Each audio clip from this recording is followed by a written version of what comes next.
Beard, and I'm a Democrat. I'm Caitlin Carroll, and I'm a Republican. And welcome to Debatlin. Today's topic is immigration, specifically illegal immigration. And if you need that defined for you, we only have about 10 minutes. So here's Caitlin Beard with the Democratic side.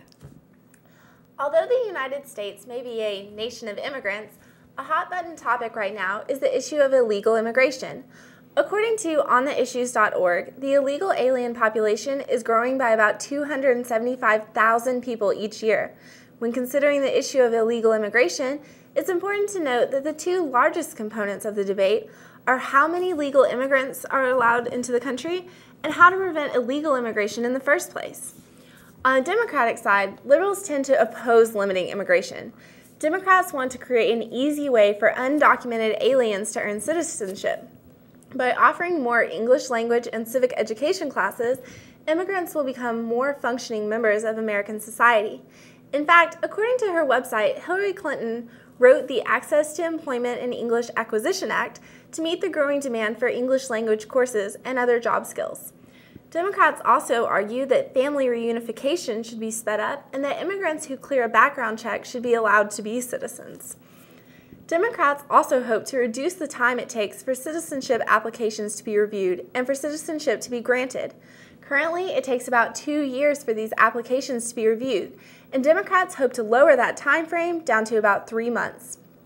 Presidential hopeful Barack Obama said, "The time to fix our broken immigration system is now. We need stronger enforcement on the border and at the workplace. But for reform to work, we must also respond to what pulls people to America. Where we can reunite families, we should. Where we can bring in more foreign-born workers with the skills our economy needs, we should." When it comes down to it, it's important for all politicians to be realists and acknowledge that illegal immigration is going to occur. In my opinion, politicians need to focus on how to deter illegal immigration from occurring and develop policies for assimilating pre-existing immigrants into the American culture. With immigration today, there are two main problems that I see on the Republican side. First, the impracticality of the current system, and second, the emotions involved in cultural identity. First, just about the only people being helped by the current immigration system are the politicians who maintain it. Citizens are bearing too many costs, legal immigrants wait too long, employers face too many obstacles, and illegal immigrants aren't getting the most America can offer. Border security is, of course, key to stopping this problem. As long as it's easier to come here illegally than legally, there will always be more incentive to break the rules. But while we make one more difficult, we should make the other option easier. The Department of Labor and Homeland Security are proposing changes to America's H-2A visa program, which provides temporary work visas to agricultural workers. The Department of Labor estimates that there are 600,000 to 800,000 illegal immigrants working on America's farms, compared to only 75,000 who are here legally with H-2A visas. The Heritage Foundation suggests two problems with the current program. First, wages are artificially high, so it costs employers too much to use legal workers. Second, the process for a visa is long and cumbersome, taking months and involving 3 different government agencies. By tying wages to the market and reducing the paperwork process, employers will have an incentive to follow the law, and so too will immigrants. The emotional involvement that comes with cultural identity also becomes an obstacle in immigration reform. The phrase melting pot doesn't just mean several different cultures together. It means several different cultures bonding with one another to become one cohesive unit. Some people have problems with this, and you can understand why. At first glance, assimilating to American culture and learning English can seem like leaving your native home behind. But embracing American culture while still cherishing your own doesn't mean choosing one over the other. It means creating a new identity altogether. The misunderstanding of this concept is a huge underlying problem, especially when someone like Juan Hernandez, one of John McCain's consultants on immigration, tells ABC News that immigrants should think of Mexico first, even after becoming Americans. This violates one of the most beautiful tenets of our country, which, as J.K. Chesterton put it, is that America is the only nation founded on a creed. Other countries may define themselves by blood or race or history, but America has always been special in that anyone can become an American, so long as they believe in life, liberty, and the pursuit of happiness first and foremost. No one is asking you to leave your pride and your homeland behind, but if you want to be an American, you have to be willing to be an American.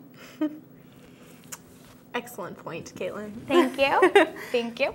Well, I actually have a really interesting perspective on this issue because my mother is from Canada, as is my grandfather, and she actually came here on a green card and just recently got her citizenship about, just a few years ago. But it was actually, hers took about 5 months to get.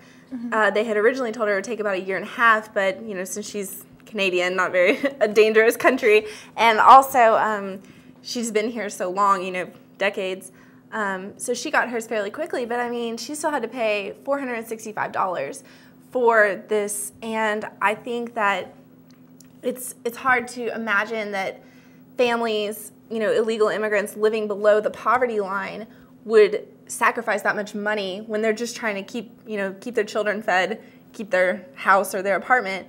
So what would you suggest, what would be the Republican solution, do you think, to make this process easier and to make it where more people actually get their citizenship? What do you propose for that? Well, I think the problem is twofold, that it is so difficult to get citizenship, and that it's so much easier to come here illegally, even though that option is still difficult as well. When you say that your mother paid, about like $500 mm-hmm. for her citizenship card, the plan that people like John McCain were proposing, which a lot of people decried as, amnesty outright or a very thinly veiled amnesty, would require that families who are here legally and want to apply for citizenship, even if they're not deported, they're allowed to stay in the United States, would still have to pay several $1,000s. So whichever way you look at it, it's going to be, I think, when you're looking at people who've been here illegally and how to reform the whole system, it's going to be a very costly system for mm-hmm. illegal immigrants, just because that's the way, supply and demand, it's the only way to really deal with that. So I think a great alternative, and I think where really more of our energy should be going, is in these visa programs, because one of the problems I know Hillary Clinton has talked about is splitting up families. Well, a lot of families are willing to make that risk to earn money in America, to send that back home, and ultimately I think a lot of them would like to return to Mexico, which is fine, not a problem. But you have to understand that you have to go through the legal avenues to do that. And so if we actually address the need to meet these families' needs directly, then I think it would just be a more successful system overall. But doing something like amnesty, I don't think would solve anybody's problems, just make them worse. Right. I also had a question. I am staunchly opposed to the building of an actual physical wall. I know that had been discussed at mm-hmm. one point. It's just way too reminiscent to me of the Berlin Wall. I just think it's horribly inappropriate. So, what are your feelings on that? What are your sentiments towards an actual physical wall being built, or a fence per se?